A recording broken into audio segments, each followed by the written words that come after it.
यार ये बात तो माननी पड़ेगी, चाहे साल 2010 हो, चाहे 15 हो, चाहे 20 हो या फिर 25 हो, जॉन सीना हमेशा ही डब्ल्यूडब्ल्यू के लिए एक ड्रॉ रहेंगे। क्योंकि पिछले एक हफ्तों में कुछ ऐसी चीज़ हो गई है जो कि हमको डब्ल्यूडब्ल्यू में भले ही कितनी अच्छी अटेंडेंस टिकट बिक रहे हो, ऐसा होता नहीं है भाई। लास्ट 7 डेज के अंदर 3,000 से भी ज़्यादा लोगों ने रॉयल रंबल की टिकट्स खरीदी हैं। यहाँ पे आप इस वाले स्क्रीनशॉट में देख सकते हो, ये जो अवेलेबल टिकट्स हैं बस वो 3,000 के आसपास ही रह गई हैं। और भाई 55,000 से ज़्यादा लोग सोच रहे हो आप रॉयल रंबल देखने के लिए आ रहे हैं। और भाई मैं ऐसा क्यों कह रहा हूँ कि जॉन सीना हमेशा एक ड्रॉ है। इवन आज के सुपरस्टार से भी बड़े वाले ड्रॉ हैं, रोमन रेंस और रॉक से भी बड़े ड्रॉ हैं। तो रेसलटिक्स के ट्वीट्स में आपको दिखाते रहता हूँ। इन्होंने यहाँ पे खुद लिखा है कि 2021 से जब ये खुद इन मेजर रेसलिंग शोज के मार्केट को देख रहे हैं, तो यहाँ पे इनकी ऑब्जर्वेशन है कि भाई सीएम पंग अच्छे नीडल मूवर हैं, रॉक भी जब होते हैं तो वो शो पर अच्छे टिकट्स बिकवा लेते हैं। रोमन रेंस का लेजिटिमेट है ऑलमोस्ट हर जगह पे पकड़ जब भी शोज में ज्यादा टिकट्स बेचने की बात होती है, but not quite at Sina's level, ऐसा वो भी लिख रहे हैं। और कोडी रोड्स का भी नोटिसेबल इंपैक्ट उन्होंने बोला। लेकिन जॉन सीना के बारे में कुछ अलग ही कह रहे हैं भाई कि इस बंदे का तो कुछ अलग ही है, जब भी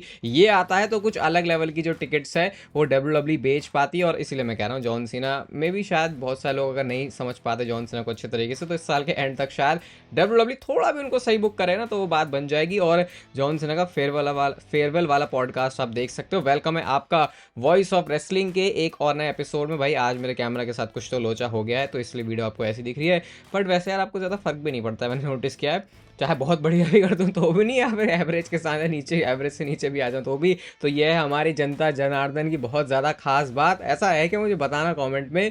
सबसे पहले भाई बात करते हैं 2025 के डब्ल्यूडब्ल्यू के सऊदी अरब में जाने के सीन सपाटे के बारे में। तो आपको पता है हर बार जो है डब्ल्यूडब्ल्यू साल में 2 बार जाती है सऊदी अरबिया के शो करवाने। इस बार डब्ल्यूडब्ल्यू सिर्फ एक बार ही जाने वाली है सऊदी अरेबिया। हो सकता है बहुत सारे लोगों के लिए खुशी की बात हो सकता है बहुत सारे लोगों के लिए बेकार बात हो। हमको तो वैसे इतना कुछ फर्क पड़ता नहीं है। और मुझे ऐसा लग रहा है, मतलब ये जो महीना भी बताया जा रहा है वो है जून का महीना, कि जून के महीने में सिर्फ एक बार डब्ल्यूडब्ल्यू सऊदी अरबिया जाएगी और उसके बाद जो है 2 बार इस बार उनका चक्कर नहीं लगने वाला। लेकिन मैं ऐसा मान के चल रहा हूँ कि क्योंकि 2026 में साल की शुरुआत में ही रॉयल रंबल है, तो इसलिए भी शायद वो प्रिपरेशन के लिए थोड़ा सा इस साल ठंडा ही रख रहे होंगे कि चलो कोई बात नहीं, साल में एक ही बार जा रहे हैं तो क्या हो गया, रॉयल रंबल भी तो है अगले साल। और ये मत समझ लेना कि डब्ल्यूडब्ल्यू के कुछ पैसे वगैरह कम हो जाएंगे, क्योंकि उनके तो गारंटी डील हुई है।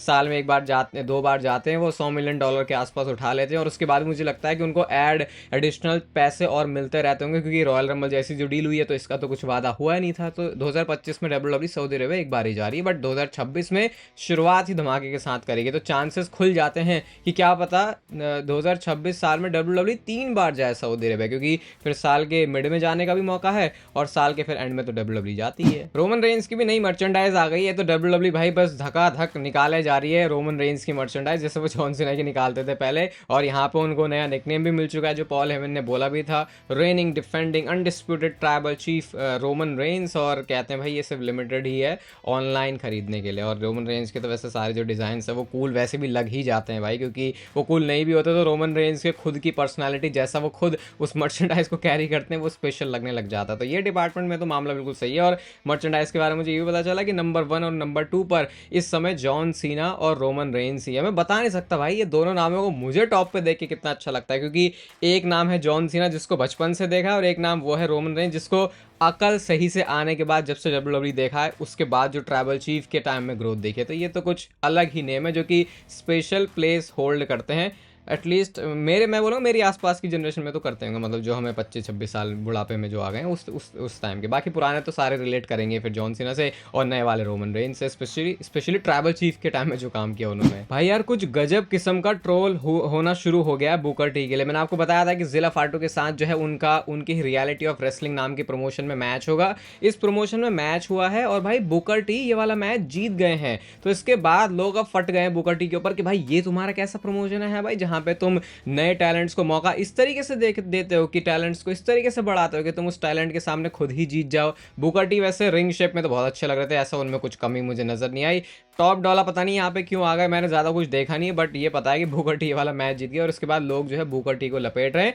अगर मैं कुछ डिफेंस में कहना चाहूँ बुकर टी के, तो ये कह सकता हूँ कि बुकर टी के साथ मैच करके जिला फाटो को एटलीस्ट इंटरनेट के ऊपर तो एक अच्छा और अटेंशन मिली है। वैसे वो उनको पहले भी मिल ही रही थी उनके जो चीज़ें चलती रहती हैं उसकी वजह से, लेकिन इसकी वजह से उनको शायद थोड़ा सा और फायदा हुआ है। तो शायद इसको उस तरीके से भी नहीं देखना चाहिए। लोग कह रहे हैं कि हल्क होगन बन गया है बुकर टी भी, अगला आपको पता ही है हर किसी को हल्क होगन का नाम दे दिया जाता है अगर वो अपनी ज़्यादा उम्र में भी सब कुछ चीज़ें अचीव करने को लेके भागता है, लेकिन मुझे लगता नहीं बुकर टी ने उस वाले इंटेंशन के साथ किया, बट लोगों ने लपेट ज़रूर दिया बुकर टी को यहाँ पे। क्या उनको ऐसा करना चाहिए था या नहीं, ये आप बता सकते हो। आपका क्या एक्सपर्ट ओपिनियन है इसके ऊपर। मैट रिडल डब्ल्यूडब्ल्यूई से बहुत टाइम पहले ही निकाले जा चुके हैं, लेकिन अब वो क्या कर रहे हैं, अब वो ये कर रहे हैं कि उनके कंधों पर वर्ल्ड हैवीवेट चैंपियनशिप आ चुकी है। MLW प्रमोशन के अंदर ये उनका कोई तो इवेंट था, वहाँ पे वो जो है मैच जीत के अब क्राउन हो चुके हैं वहाँ के हैवीवेट चैंपियन। और डब्ल्यूडब्ल्यूई प्रमोशन से बाहर भी अब काफ़ी सारी, क्योंकि सुपरस्टार्स के पास अपॉर्चुनिटी है तो वो कुछ ना कुछ करते ही रहते हैं। लेकिन अगर आप ये पूछोगे कि क्या मैट रिडल वापस आएंगे डब्ल्यूडब्ल्यूई में, तो यार देख के ऐसा लगता नहीं है, क्योंकि जिन हालातों में उनको निकाला गया और जिनके पास्ट का वैसे भी रिकॉर्ड रहा था वो उतना अच्छा था नहीं, तो शायद ये वैसा कुछ चांस बन सकता है। एक चीज़ जो मैं मान सकता हूँ कि अगर रैंडी ऑर्टन ने किसी तरीके की अर्जी लगाई ट्रिपल एच के सामने या फिर डब्ल्यूडब्ल्यूई के जो टैलेंट रिलेशन वाले लोगों के सामने है, तो शायद चांस बन सकता है। क्योंकि रैंडी ऑर्टन ने खुद बोला था कि अपने पूरे डब्ल्यूडब्ल्यूई के टाइम में मैंने इतनी कोई भी चीज़ को एंजॉय नहीं किया जब मैं रन में था मैट रिडल के, उस टाइम पर मैंने चीज़ों को जितना एंजॉय किया था। तो अगर वो प्यार है रैंडी ऑर्टन का मैट रिडल के लिए, तो शायद वो चीज़ उनको लेके आ सकती है। और आपको याद भी होगा कि जब रैंडी ऑर्टन के अपने ये बैक इश्यू की वजह से इतने टाइम से टीवी से गायब भी थे, तो हम इसी बात की उम्मीद में थे कि अब रिडल के साथ आके वो टैग टीम में आएंगे। लेकिन इससे पहले कि वो वापस आते, मैट रिडल ही कंपनी से जा चुके थे। तो वो एक ओनली वे है जो कि मैं कह सकता हूँ कि पता है मुझे, आप लोग लिखोगे कि मैट रिडल आएंगे नहीं, तो आई थिंक ये मैं आपको बेस्ट एक्सप्लेनेशन दे सकता हूँ इसका। कल वाली मंडे नाइट रॉ नेटफ्लिक्स पर दूसरा एपिसोड होने वाला है, ठीक है। अब तो ये लगातार ही ऐसे चलता रहेगा। इसकी भी टिकट्स वैसे डब्ल्यूडब्ल्यूई ने काफ़ी अच्छी बेच दी, जैसे वो 15,000 से ऊपर चले गए थे, यहाँ भी 12,000 हैं। तो कैपेसिटी इस बार भी तगड़ी होने वाली है और काफ़ी लंबा कल का शो रहेगा, 3 घंटे का। एक स्पॉइलर मैं आपको दे सकता हूँ, कल चैट गेबल के सामने जो है पेंटागन आने वाले हैं, तो फाइनली उनका भी जो है डब्ल्यूडब्ल्यूई के अंदर उनकी भी एंट्री हो जाएगी। देखते हैं, बातें तो बहुत सुन ली उनके बारे में, अब देखते हैं क्या करेंगे। मतलब डब्ल्यूडब्ल्यूई से बाहर उनको तो वैसे देखा ही है, प्रोफेशनल रेसलिंग में नाम काफ़ी उन्होंने ऑलरेडी बना लिया है, लेकिन डब्ल्यूडब्ल्यूई के जब दुनिया में तुम एंटर करते हो तो पुरानी सारी चीज़ें फिर पीछे ही छूट जाती हैं, फिर लगता है अब नई तरीके से शुरुआत है। तो देखते हैं कल रॉ में क्या होगा। और सीएम पंक वगैरह सब आ रहे हैं, तो हाँ कल की रॉ भी तो है धांसू। इतनी सारी बातें तो मैं ही आपको डेली आके बताता रहता हूँ कि बहुत सारी चीज़ें तो मैं ही भूल जाता हूँ। तो एक पुरानी मेमोरी में आपको मैं लेके चलता हूँ जो कि रॉक और कोडी रोड्स से रिलेटेड है। तो आपको याद होगा, मैंने आपको बताया था चैनल पे, अगर आप एक्टिव चैटर हो, कि कुछ ना कुछ तो कोडी रोड्स एंड रॉक ने फिल्म किया है मोआना 2 के प्रीमियर के टाइम पे। तो उसी से रिलेटेड फाइटफुल की तरफ से ये अपडेट है। मैं सीधा आपको ये ट्वीट ही दिखा देता हूँ उनका। यहाँ पे वो उसी चीज़ को मेंशन कर रहे हैं कि कैसे उन्होंने पहले इस चीज़ को अपडेट किया था कि कुछ तो उन्होंने शूट किया है, that serve to squash their beef that may never see the light of day, यानी कि वो चीज़ कभी सामने आने ही नहीं वाली। और उसके बाद अभी बताता हूँ इसको, नेटफ्लिक्स पर भी जो हुआ, it serve basically the same purpose, यानी कि जो भी चीज़ उन्होंने शूट करी है उस मोआना 2 के टाइम पे, वो इसीलिए था कि इनके बीच में जो भी खिचड़ी है वो सारी चीज़ों को एंड कर दिया जाए। और वही चीज़ डब्ल्यूडब्ल्यूई ने मंडे नाइट रॉ और नेटफ्लिक्स के ऊपर करी। यार अब मैं सवाल आपसे भी कैसे पूछूँ, ये सवाल तो मुझे डब्ल्यूडब्ल्यूई के सामने रखने चाहिए कि भाई फिर जो तुमने मंडे नाइट रॉ पे आके वो बोला था बेल्ट रॉक के ऊपर भी अच्छी लग रही है, वो इसी के लिए वापस आएंगे। जब आएंगे तो कोडी रोड्स के पीछे सबसे पहले बढ़ेंगे, उसका मतलब क्या? बैड ब्लड में आके जो उन्होंने अपनी मुंह दिखाई करी थी उसका क्या मतलब हुआ? फिर उसके बाद एनएक्सटी में आके जो उन्होंने बोला 20 स्टेप्स अहेड है, मैं तो सब अपने हिसाब से सोच रहा हूँ, रॉक तुम्हें एक राइड पे लेके जाएगा, उसका मतलब क्या? यार कभी कभी मुझे पता है कैसा लगता है कि यार इन सुपरस्टार्स के ऊपर हम इतना भरोसा कर देते हैं, यार ये तो बड़े इंटेलिजेंट है तो सब कुछ है, अच्छा ही करेंगे। कई बार फिर बेवकूफ़ सा ही फील होता है, यार ये क्या कर दिया हमने, ये ऐसा कैसे मान लिया। अब इसमें ऐसा भी कुछ नहीं कि किसी की डिसरिस्पेक्ट हो रही है कि भाई अगर कोई रॉक के बारे में बोल रहा है यार ये कैसे कर दिया तुमने, यार ये तो गलत है, तो उसमें कि भाई कोई सवाल ही नहीं उठा सकता। आई थिंक मैं तो उस कैटेगरी की तरफ नहीं जाऊँगा, फैन बेस की तरफ, जो बस देखता है, हाँ अच्छा है चल रहा तो ठीक है, ऐसा मान लिया, वैसे चल रहा तो वैसा मान लिया, हाँ भैया एंटरटेनमेंट के लिए देखते हैं। लेकिन कई बार सवाल तो उठ जाते भाई मन में कि ये किया था तो क्यों किया था। फिर आगे से ना किसी स्टोरी लाइन में इन्वेस्ट होने का उतना मन नहीं करता यार, कि अच्छा ये तो कुछ भी कर देते हैं। अब जैसे ड्रू मैकिंटायर ने क्या फूका है रॉक के कान में, उसके ऊपर भी अगर आप सवाल उठाने लोगे, अच्छा ये बोला होगा, तो सोचो जब ऐसी सामने दिखने वाली चीज़ों का मतलब नहीं बना पा रही है डब्ल्यूडब्ल्यूई, तो फिर हम ऐसी चीज़ों के ऊपर कैसे भरोसा माने। वो तो चलो मामला इसलिए सही है कि अगर रॉक नहीं भी होते रेसलमेनिया में, तो भी मैं ये नहीं बोलूँगा कि भाई रेसलमेनिया पूरी उथल पुथल ही मच गई है, क्योंकि डब्ल्यूडब्ल्यूई के पास और भी ऑप्शंस हैं। कहाँ हम इनके रोमन रेंस के साथ मैच के ख्वाब सजा रहे हैं, कोडी रोड्स के, लेकिन भाई ये तो अपना इनकी तो अलग ही दुनिया चल रही है। ऐसा लगता है सपने में कुछ देख लेते हैं फिर कुछ और हो जाता है। बट स्टिल मैं तो बोलूँगा अभी रेसलमेनिया चल आई नहीं है, अभी थोड़ा सा टाइम हो रहा है, रॉयल रंबल है तो भरोसा रख लेते हैं, ठीक है टूट जाएगा तो फिर बोल देंगे हाँ भरोसा टूट गया। लेकिन फिर भी यार थोड़ा सा तो रहता ही है कि इतने बड़े नाम है, ऐसे ऊट पटांग डिसीजन तो नहीं लेंगे। डब्ल्यूडब्ल्यूई में एलिस्टर ब्लैक के नाम से जिनको जाना जाता है, एईडब्ल्यू में इनका नाम है मैलाकाई ब्लैक। अब इनके बारे में पता चला कि भैया फरवरी मार्च के आसपास इनका कॉन्ट्रैक्ट खत्म हो जाएगा, और सही में लेजिट बातें अभी सुनने को मिल रही है कि शायद ये डब्ल्यूडब्ल्यूई के साथ दोबारा से साइन हो सकते हैं। मुझे याद है जब ये एनएक्सटी से मेन रोस्टर में आए थे, इनके बारे में भी अंद्रादी की तरह मैंने बोला था भैया ये तो कुछ अलग ही चीज़ बनने वाले हैं। लेकिन ये वो दौर था जब हम ये ये रियलाइज़ कर रहे थे कि भाई एनएक्सटी से जो सुपरस्टार मेन रोस्टर में आता है, ज़रूरी नहीं जैसा उसने एनएक्सटी में परफॉर्म किया होगा वैसे ही उसको मेन रोस्टर में भी ट्रीटमेंट मिले, क्योंकि एनएक्सटी को चलाने वाले बंदे अलग हुआ करते थे और मेन रोस्टर को चलाने वाले बंदे अलग हुआ करते थे, प्लेटफॉर्म अलग था। वो चीज़ें हमको भी समझने में थोड़ा सा टाइम लग गया, बट मैंने कहा ब्लैक की यार प्रेजेंटेशन तो अलग है। अगर आप उनको AEW के अंदर भी देखा होगा आपने तो वो कुछ अलग फील हो रहे थे।